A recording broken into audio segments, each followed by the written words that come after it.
If Mama Ida had not intervened yesterday,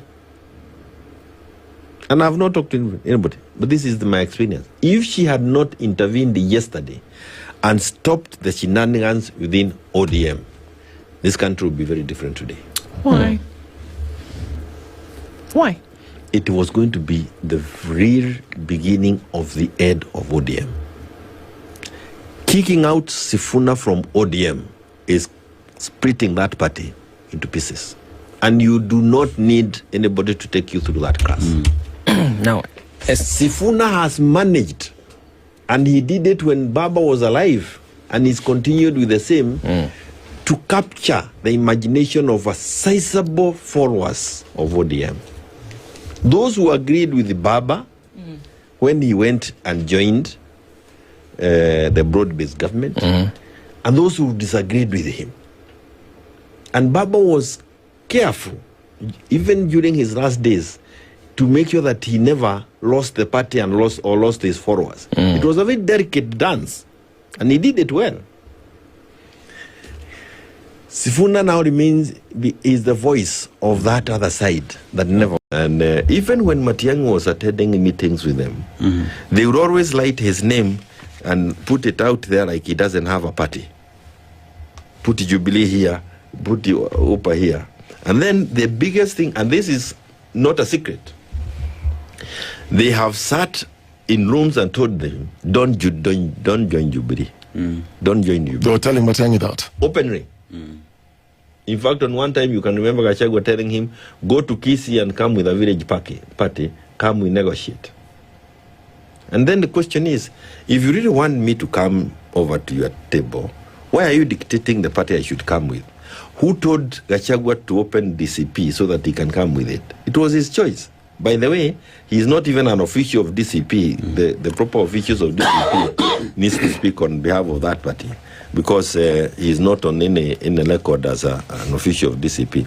So when you get to that level, do you think Matiang'i is a person to bully? By any chance, do you think there is any of those fellas there who can bully Matiang'i? He wasn't bullied when he was in government. And we wouldn't even be wanting to work with somebody in Jubilee who can be bullied. So that attitude is not helping at all. And I can tell you that we are focused ourselves. We know we performed. And this is the bit, by the way. Let me tell you where all this is coming from. The thing is, of all these parties, we are saying, when it comes now to deciding where you go, put your track record on the table. As an individual and as a party. Because you can only be elected on a track record. Not anymore because you come from a big community or you can lash at others better than the others. We are now saying, put your track record on the table. And I said the other day, Ruto was a minister for education, for example. Kalonzo was a minister for education. Matiang'i was a minister for education. That's his common ground. Let each one of them put his scorecard there. Gachagua can tell us what he did for the 2 weeks he was in Bunge. If there is a motion, he moved second. Did you say 2 weeks? Or whatever. Okay, I mean, we were with him in Bunge. It looks like it was just 2 weeks. Because I remember see him walking in once or twice. And that was it. Everybody, even if you have not been appointed as CS or something, wherever it is you've been working, put your track record on the table. Mother has a track record. You can talk about it in the constitution making process and the rest. Kila mtu awekele track record yake pale. So that you don't just come and join us or join in the opposition and we end up in where we are. I haven't bothered to call DCP UDAB. But if names are put on the table, I'll pick them. I think they fit as UDAB because it's exactly UDA outfit that is the other side of the coin. But calling names is not going to help us go to where we want. But we are here, and during our NDC, our party leader said we are still in Azimio. And there must be a structured way of dealing with either continued being in Azimio or exit of it. The issue before us must also be addressed by Azimio. We, even in Azimio, were betrayed by Junet. How? Aye, many ways. And I don't want to talk about, but I'll mention it. Oh, come on, SJ, you can't say something like that and then just I will leave it say hanging. it. Yeah. He betrayed us in this way. One is that even when we were doing the Azimio demonstrations, he was never part of it. Never part of it. Number two, when we were fighting for the position of majority in parliament, he was never part of it. When we finally delivered the judgment, which was given to us, and I was the only person going to that court. When we finally delivered the judgment of us being declared the majority, he worked with Wetangula to defeat that judgment. Today he sits in as the minority, and he is speaking on behalf of the majority. Can you imagine that level of betrayal? I mean, you may not know it, but as a person practicing politics outside parliament, your voice is that person who is on the floor. And instead of him carrying your voice on a daily basis, he carries the voice of your opponent on a daily basis. There can never be any other worse level of political betrayal than that. Correct. And it is terrible. So he has betrayed us on the floor of the House. When we were doing parliamentary committees, one of the major problems, complaints about from members of parliament of Jubilee is that slots that were meant for them were not given to them but given to other parties. He was the one responsible. After decisions have been arrived at outside of parliament by Raila, Kalonzo, and I used to sit there, it was him to go and implement in parliament. And many of those slots that were meant for the members of Jubilee, he never allowed them to occupy. Were these issues raised with Baba? Yes. Or during the... We raised all these issues. Okay. But he had his own way because he was also trusted. You know, in politics, you also trust. The level of trust of Baba on Junet was amazing. And I can go to another area that now, another disaster that we have not been able to address.